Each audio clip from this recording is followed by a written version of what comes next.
All right, and we are back for my favorite NBA slate of the season with 5 game Christmas slate, 200K to first up top. Welcome, guys. My name is DK, coming to you live from my parents' basement, where all DFS players, right?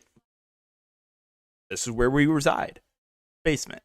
Um, no, but seriously, if you guys are a first-time viewer, well, I cover content for DFS and for player prop stuff, prize picks, underdog, parlay, play. Sponsor the video, that'd be Odds Jam. So what you guys are looking at right now is the Odds Jam Sportsbook screen. That's the 5 games up for tomorrow. Basically, if you wanted to bet on the game, it shows the sportsbook that offers the best odds. Also has the average odds in there as well. So, like if you go to main markets, you can see again total, spread, all that good stuff. So we'll quickly go over that. Bucks and Knicks, about a 241.5 over under. With the Bucks about 3-point favorites. Warriors and Nuggets, 233.5 over under. The Nuggets about 7-point favorites. Celtics and Lakers, about a 235.5 over under. Celtics are about 3-point favorites. 76ers and Heat, 226 over under, with the Sixers favored by 1.5. And Mavs and Suns, 236 over under. Suns about 5-point favorites. If you guys are interested in OddsJam, use the link down below for 25% off your first month, or the code DKDFS. Make sure to check them out. Highly recommend. Also have fantasy optimizers for those player pop stuff. Okay, so before we get into the video, let's recap the last couple of days. So this was what, Saturday or Sunday or Friday? I forget. All the days blend together for me. But had a really good day on the day when the Mavs were super short-handed. Even with some of the bust, right? Hardy was about 100% owned. Hardaway is about 75%. Seth Curry about 50%. Hardy and Seth Curry started the game off like 0 of 15 shooting. But I did play low-owned Prosper, who crushed in a blowout. And then Embiid, Sabonis, Hero. That two rounded out my lineup. So had a really good day there. And fellow Patreon member, well, I had it up here. Hold on. It reloaded. Let me pull it back up. Fellow Patreon member, well, had a much bigger day. Let's quickly give Frank a shout out here. He turned about $2,000 into $150K. He won the big tournament. You absolutely love to see it. This is the best part of the job when you see stuff like this. I mean, that's life-changing stuff. $150,000 to a fellow Patreon member. So congrats again. You love to see that. Also had a really good day yesterday on prop stuff. Went 5-1 in NBA, 4-1 in NFL. So let's see if we can keep it going for this Christmas Day slate. Also, if you guys are looking for more content, you can check my Patreon link down below, whether it be for DFS or for player prop stuff. Okay, so we'll start off with Milwaukee and New York. Now, on the Milwaukee side, you got Giannis at 10.7K. Does feel a little underpriced for Giannis. Dealt with a little bit of foul trouble last game. In a competitive game, Giannis should play high 30s minutes. And sub 11K price point makes him stand out here for sure. So I think Giannis looks like one of the better spot ups on the board. Dame at 9.2 is kind of just there. Like, I think if I'm going to spend up on one of these Bucks has at the top, I would rather go to Giannis. But Dame should be low owned, so he's not completely out of play for me. And then the mid-range guys look decent as well. Middleton played 33 minutes last game. Like, looks like he's no longer on his strict minutes restriction. I would expect similar run for him, like around 30-ish minutes. Makes him look like a solid play in the mid-range. Brook Lopez, I mean, the minutes are there. Production's a little up and down. But we have seen the ceiling on Brook Lopez. Not a lot recently. We saw he won like a little bit of a stretch where he went for like, he was averaging like 45 fantasy points a game. Bobby Portis, the minutes can also fluctuate on him, but he is a good point per minute guy, relative high usage player. And if you take a look at like the last 5 games, 44, 21, 45, 19, 51. So the ceiling is clearly there for him. Reasonable price point. And there is something to like for value here. Malik Beasley, 4.9K. Should see around 30 minutes, 36, 28, 28, 31 minutes over the last 4 games. Reasonable value kind of comes down to whether or not he can make his shots. If he's making his shots like last game, he can go for 30 plus. Connaughton, I think, is an okay punt play. He should see around 20 minutes, 21 and 22 minutes over the last couple games. Does have nice eligibility as well. Not a guy that you're going to expect a ton from, but at sub 4K, there's not a lot of great value on the slate, so Connaughton does stand out as a decent play. And then you should see a little bit of Jackson, a little bit of Payne, a little bit of Beauchamp, but probably not enough for me to consider them. All right, let's talk about the Knicks. So you got Randall 8-7, Brunson 8-4. This is where the offense is running from for New York. In a competitive game, I expect high 30s minutes from both. No real strong takes in which one I prefer. I think they both look pretty similar to me. Both solid options. I do like Hartenstein sub 6K. Without Mitchell Robinson, without Jericho Sims, the minutes have been really solid on Hartenstein. Played 33 minutes last game, dealt with a little bit of foul trouble, and the game blew out. I expect him to play like 35 minutes here. And, decent point per minute guy, good floor because of the rebounding. So I do like Hartenstein. Got RJ Barrett at 5.7K. We know the minutes can fluctuate on him. Most of the time, he's playing around 30 minutes. If he is playing really well, they could extend him. So he's playable for tournaments. Reasonable price point there. DiVincenzo 5.3 feels a little pricey. I think I'd rather take the shot on Barrett at a similar price point. And you got Josh Hart at 5.2. The minutes in production has been a little bit up and down, which is kind of surprising for a guy like Josh Hart because normally he's a guy that has a pretty high floor with the peripheral stats.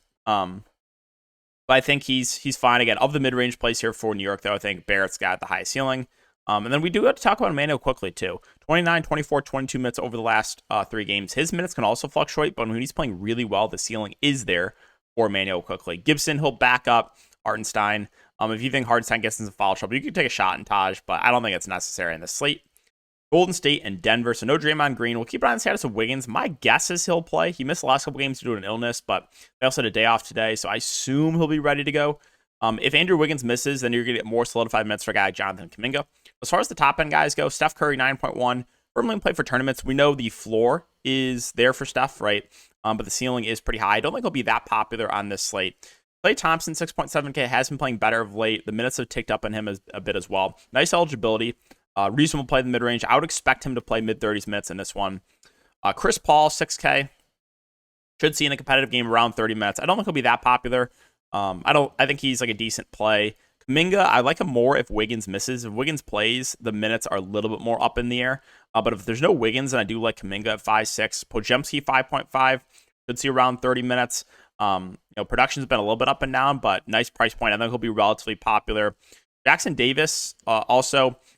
Steve Kerr's going to ride the hot hand here with the bigs of like him and Looney and Dario Saric. Now, my guess against Jokic is they're probably going to extend Looney a bit. But Jackson Davis has been playing really well. He's athletic. And if you told me for sure Jackson Davis is going to play 25 minutes tomorrow, I would probably play him. I don't know what Kerr's going to do here. Looney's 4-4. Like, if you think they extend him against Jokic, then you're going to want to have some interest in Looney. So these bigs intrigue me here. Jackson Davis, Looney, even Saric. It's just kind of like you got to guess correctly here with what Steve Kerr is going to do. That's probably it for me for Golden State. If Wiggins plays, I don't love the price point on him. On the Denver side, I do like Jokic at 10.9K. The price has come down on him. He should play in a competitive game, mid to high 30s minutes. Like Jokic sub 11K. Jamal Murray 7.4K. The minutes have slowly been ticking up on him, 32, 34, 33 minutes over the last 3 games. He's been playing extremely well. I think it'll be a popular play, but for good reason. 7.4K for Jamal Murray. That's close to playing normal minutes. Does feel like a good price point on him. MPJ and Aaron Gordon more to secondary filler plays. These guys can have ceilings when the team's fully healthy, but most of the time they're hovering in like the 25 to 35 fantasy point range. Reggie Jackson's too pricey for me. KCP is just like, he's a fine value play. We know what his role is. 3-and-D guy, should play low 30s minutes. Just comes down to, can he make his threes? Christian Brown, 4K, probably sees 15 to 20 minutes. I guess is playable. You'll see a little bit of Peyton Watson in the rotation as well. He's a decent defender. Another guy that you can consider in large field tournaments. All right, Boston and the Lakers. So the big news here is Porzingis. That's going to change a lot with what I want to do with Boston. If Porzingis is in, then Boston's kind of hard to prioritize. I think like all the main guys would be solid. Tatum, Brown, Porzingis, White, Holiday. If Porzingis is out, then I do like Al Horford a good amount because he should start the 5. He should play low 30s minutes and does have nice eligibility. So it would be high in Horford if there's no Porzingis. And then everyone else will look a little bit better too. Tatum, Brown, White, Holiday. The secondary plays, if Porzingis is in, guys like Hauser, Pritchard, Cato are too pricey. But if Porzingis is out, then you can start considering those guys. All right, for the Lakers, so Lakers switched up the starting lineup last game. They started LeBron at the point. They started a big lineup. Moved D'Lo to the bench, moved Vanderbilt into the starting lineup. So you got 80 at 10.1. LeBron at 10K. With that lineup change, I think it's very close now with the two Lakers. I don't think either are must with LeBron and 80, but this is where the offense comes from, obviously, and LeBron does get a bit of a bump when you move D'Lo to the bench. Reeves feels a little bit too pricey. D'Lo moved to the bench, only played 17 minutes, so I just can't go there at 6.8. Rui saw minutes bump off the bench, though. He played 30 minutes. Now, his minutes have been a little bit up and down, but if you told me for sure he played 30 minutes again, then yeah, I would have some interest in Rui Hachimura. You got the 3-and-D wings and Cam Reddish at 5K and Taurean Prince at 4.8K. I would expect on average these guys to play 25 to 30 minutes. Make some more secondary plays for me. Don't think Gabe Vincent will be available. We'll see. Vanderbilt moved in the starting lineup and did see a minutes bump. You saw 24 minutes. If you give me 24 minutes again from Vanderbilt, I think he's an okay value play. It's just like you're not going to expect a ton of production from him. And then, yeah, that's it for the Lakers. Couple games left here, Philly and Miami. Melton, questionable, but did practice. Batum did not practice. I don't think he'll be available. Patrick Beverley practice. I think he'll be available. Embiid, this practice. We'll see. I still think Embiid plays. Again, he played through the injury last game, but this is pretty important. Now, we'll just say this. If Embiid misses, then we're going to be going heavy on Philly, right? Like Maxey, Harris, Melton, if he plays, Oubre would all look really good. They probably would start small. That's what they've done with Embiid in the past. Like started like Marcus Morris, the 5, but Paul Reed would play more in that situation as well. So Philly would be a team I would be really high in if Embiid misses, but I think Embiid plays. That being said, I mean, I have interest in Joel Embiid. Now, it's not necessarily the best matchup against Bam, but he's just been playing out of his mind, doing everything for the team. So you got to have interest in Embiid. Tobias had like a massive game kind of out of nowhere last game. I think that was a bit of an outlier. Maxey, more of a secondary play for me. If Batum is out, then we can consider guys like Marcus Morris and Robert Covington for value. They both saw minutes bump 31 and 25 minutes over the last couple games from Morris. Covington, first game back, played 24 minutes. So those guys would be playable options at their respective price points. I was talking about Miami. So I don't think Jimmy Butler will be available here.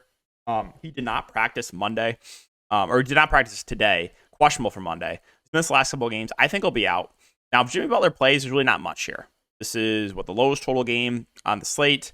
Miami fully healthy would be kind of tough to get to. Now, if Jimmy's out, that changes things. Then I like Bam, and then I like Hero. Bam, assuming he stays out of foul trouble, probably plays big minutes, probably high 30s. Hero, I'd expect high 30s minutes from him as well. They would both look good. I think I'd slightly prefer Hero to Bam, but I would like both. And then Hawkins' minutes have been very secure. He's playing 30-plus minutes consistently. Nice eligibility. I think Hawkins is a good play in the mid-range. The rest of Miami is where it gets tricky. Assuming Jay Rich is available, I think he will, and Highsmith. But you have like this group like Duncan Robinson, Caleb Martin, Love, Lowry Richardson. They're kind of go with the hot hand. Now, we have seen the minutes tick down in Love last game. Also, Lowry's minutes have not been amazing. These other secondary wings are firmly in play. It's just the only guys I'm really confident in the minutes, assuming Jimmy Butler does not play, would be Bam, Hero, and Hawkins. And then final game here is Dallas and Phoenix. I don't think Kyrie's going to be available. I don't think Lively's going to be available. I don't think Green's going to be available. We'll keep an eye on it, though. Assuming those guys are all out, I mean, I love Luka. I think Luka's my favorite spend up on the board. 11-4 is just too cheap without Kyrie Irving, and they're running him into the ground. They're playing him 40-plus minutes a night without Kyrie. I really like Luka here if there is no Kyrie Irving. And then guys like Hardaway and Exum are solid options as well. Hardaway should see low 30s minutes. Exum started last game, was the secondary playmaker. He's played well. He also has nice eligibility. I like him in the mid-range. The 3-and-D wings are fine, and Derrick Jones Jr. and Grant Williams. They started the big lineup, or they started a small lineup, I should say, with Derrick Jones / Grant Williams kind of at the 5. Powell played some backup minutes. He played 22 minutes. If he starts, he would be playable against the Suns.